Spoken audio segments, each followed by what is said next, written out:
Today, I talk about the Cayenne, find a bird's nest, f***ing bird nest, and take a ride in the Lambo.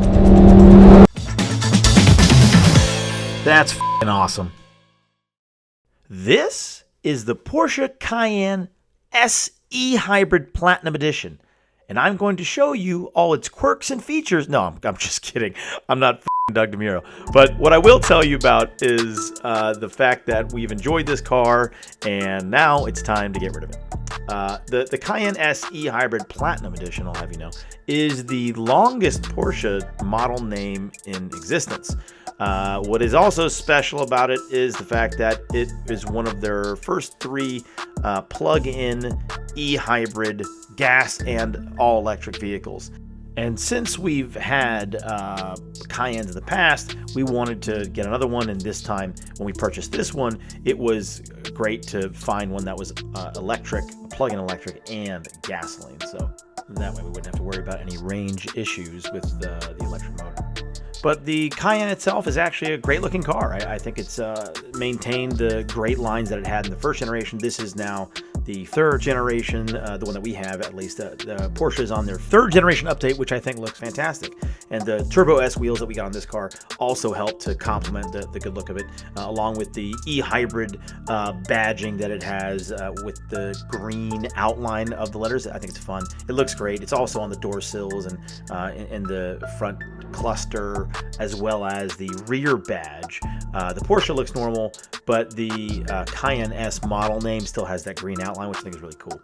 So the car itself, though, looks great. The whole package together, the Platinum Edition, looks fantastic. And if I were in the market for another one of these, I would buy this one again. Just not this exact car, this model, perhaps. So as I'm looking at this, I'm realizing that there is a f***ing bird nest in this thing that I'm pulling out. I've been pulling out 3 or 4 handfuls of this stuff already. I'm pretty sure it was some kind of nest that was inside of here, but you know, we park it in the same spot outside most of the time. It didn't really have, we didn't have room for the 6th car to be inside the garage, so, and it's easier to get in and out of the house with it. So I think there was a bird nest of some sort. More bird nest that I just pulled out of what looks like to be right in front of the radiator or something. There's a spot there, whereas on this side there's nothing there. That's interesting. So didn't realize that, but there you go. So after getting the bird's nest out of the car, I jumped in the car, turned on the camera, and forgot to turn on the mic. But thankfully, we have voiceover. So I'll tell you what I was going to say, which is that we leased this car, and we kept it for a little while, and I'm really glad that we leased it. It's one of the only cars I've ever leased, and I was really unsure about whether or not I wanted to keep for an extended period of time a car like this that had a virtually experimental, for the first time for Porsche, electric drivetrain plus gas, which they had done in the 918, this Cayenne S E-Hybrid, and the Panamera E-Hybrid. So that's the reason why I know I'm going to get rid of it today. So this is the farewell drive to the Porsche Cayenne S E-Hybrid Platinum Edition. I'm going to be taken to the dealer right now at Porsche Land Perimeter. Shout out to Chad Pierce there. We've been working with him for a long time. He's a good guy. In any case, this is what we're gonna give up, and we get the fun opportunity to choose something new. So let's head to the dealer and see if they have anything interesting there. So one of the reasons why I know I'm going to get rid of this car is because many of the other cars that we're looking at to replace it are just simply a better value than other cars. And I mean that in the sense that this car cost us about $109,000 when we bought it new, all in. And I just feel like it's a lot of money for this amount of car. Now, there are other cars that I think we'd be better off with, given what the cost is for this kind of car and what we get out of it. So it's a very personal decision, obviously, but I think that a lot of the cars that we're looking at to replace it are falling drastically in value, especially right now, and we can get a lot more car for the money. So why are we looking for another car? Well, this particular car created some problems for us because we were often charging this battery as it's supposed to be. And while I'm talking about that, you can see me pulling the panoramic roof backwards and forwards, which I think is a great option. The real issue that we had was that this car would essentially turn itself off often, and then it would strand us sometimes. So on more than one occasion, we were out and about using the car and we couldn't turn it back on. We took it back to the dealer. They did a bunch of things. They even replaced, I think, the electric motor at some point. And then we still had the same problem.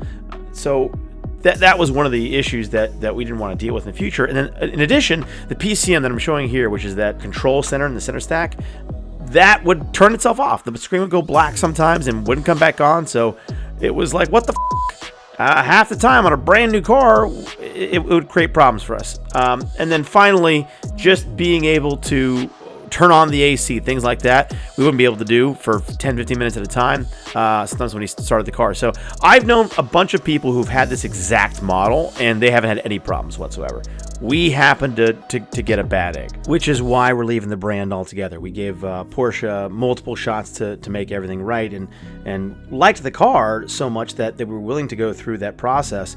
Unfortunately, it just didn't solve the issues, and even though we charged it every single night as recommended, it still had problems not turning back on, shutting down on us, and stranding us. So as I pull into the dealership here, you can see the slew of Cayennes and Macans that are waiting for us. And while the driving experience of the car is fine. We put about 30,000 miles in this car in the last 3 years, and the amenities are nice. It's a comfortable car. It's a good-looking car. We just didn't feel like it was reliable enough for us to justify keeping it or buying another, or even buying this one to keep it in the family. So in the end, we'll be going elsewhere to find something else. And that said, when I got to the dealership, I was thinking I'd take a look around and see what else they had. Porsche or not, the newest Turbo S looks pretty rad. It's super powerful, but there was nobody there. It was one service tech and basically a receptionist, and there were no salespeople. There were no customers there, and well, I did get some Porsche water. There wasn't much for me to do there until my Uber came. And I'm sorry that I didn't have the mic on this whole time, but I could hear my Uber coming from about a half mile away very easily and distinctly. It's that black Huracan Spyder that our friend Matt Kim is driving. So I called the best Uber in town, Matt Kim's Lamborghini Uber service, to come pick me up and drop me back off at the house, and he obliged. So it's always great to have supercar friends, and as you see here, this is Matt Kim in the Huracan Spyder. Matt Attack on YouTube. He has his own channel. I'll link it at the top right here. If you haven't seen his mods and his previous Lamborghinis, this is his newest one, the Huracan Spyder, that has the 1016 Industries a hood and other mods on it, as well as the wrap that he did and some custom wheels that he designed that I think look fantastic. It's a very unique car. As far as the Taycan that we're parked next to, and by the way, it is Taycan, not Taycan.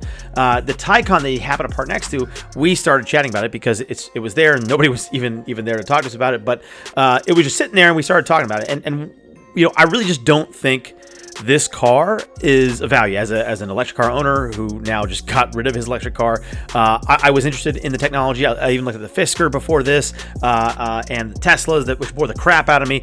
But this Taycan, I just don't see the value at the turbo being $250,000. I don't see the value at all. I think at 150, maybe 160, it's a steal at 120. But the performance level and what the car is, I'm just not sure it's worth a $250,000 for the highest end model with all the options. But you know, I think in a year or two, it'll be probably a decent car to pick up. Also, Matt and I are discussing the whole point that many of the purists have, which is calling it a turbo in the first place really waters down the brand, since it's not a turbo, it's an electric car. But Porsche said, well, we made it a turbo because the performance level is right there, so it makes sense. And as I wave goodbye to the Porsche Cayenne, I think Porsche is a great brand, and they do a lot of great things and make some great cars.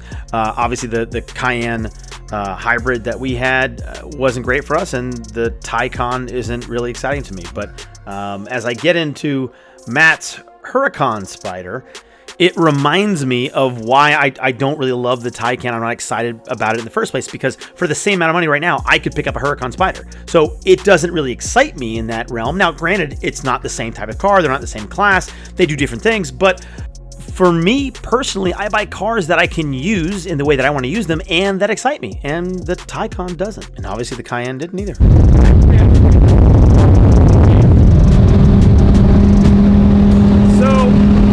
Quiet car, this is not. But definitely the best Uber that I've ever been in.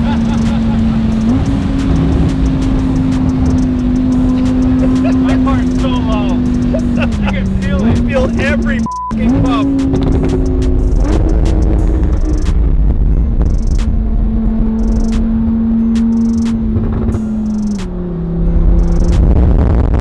So one of the pet peeves I have is horrible audio, and honestly, it sounds cool, the exhaust sounds cool, but with the mic I have on the camera, it just sounds like so in between times I'll give you a break.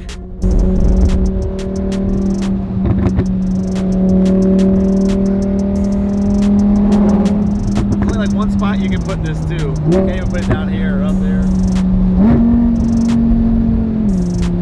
For the car, it's probably, you want to talk in the car, probably do like a GoPro, something like that instead. So as you may have heard him, even Matt Kim himself, the professional at doing car videos and recording himself in his own car and doing exhaust notes, all that stuff, doesn't recommend my setup for vlogging as the ideal setup for doing car videos. That's because it just doesn't make a ton of sense. It's very difficult to put in the right spot in the car, and right now you wouldn't be able to hear a single thing if I didn't pull the constant howl of the wind as we tried to have a conversation. But the beauty of a car like this and this experience is that, you know, you really get the full driving experience, the exhaust, the wind, and that's how I think these cars are meant to be driven and enjoyed. And Matt and I, on our way back home, certainly tried to enjoy it that way. So logically, that would bring me to why I don't already own something similar, or this car itself. I am a big fan of the Huracan Spyder in general, although I do think it's a decent value. I'm not that comfortable, and you can even see my feet are a little pushed together on the passenger footwell, and as a driver, I've driven it many times. I am not that comfortable. I think the Aventador is probably where it's at for me. Also, it's a big V12. It feels, you know, more substantial to me, which I enjoy, and it's a little more of an extreme. With the Wraith, I have an extreme of comfort and reliability and ease of use, a very different driving experience to what I want with a true sports car. There's something like an Aventador. I want that extreme, you know, breakneck kind of speed and ferocity and raw driving. And the Huracan is actually such a good car that it is somewhat of an everyday car to me. And so it really wouldn't fulfill a spot in my garage that would be of great value to me. But when the Aventador prices that are dropping right now continue to drop, then I think that value is going to become greater and greater that I can't ignore.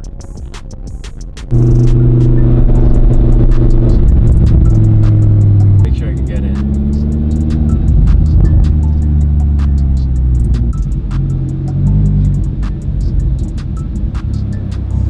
Thank you, sir, for the ride. Leave me a 5-star and tip. The tips really do go a long way to support the family. Yeah. So for gas money. I do apologize. I did not have any mints in the car today, but you. Hey folks, thanks for watching the video. I just finished editing it, and you may have noticed that there are much fewer cool transitions and things like that, and I spent less time editing it in general.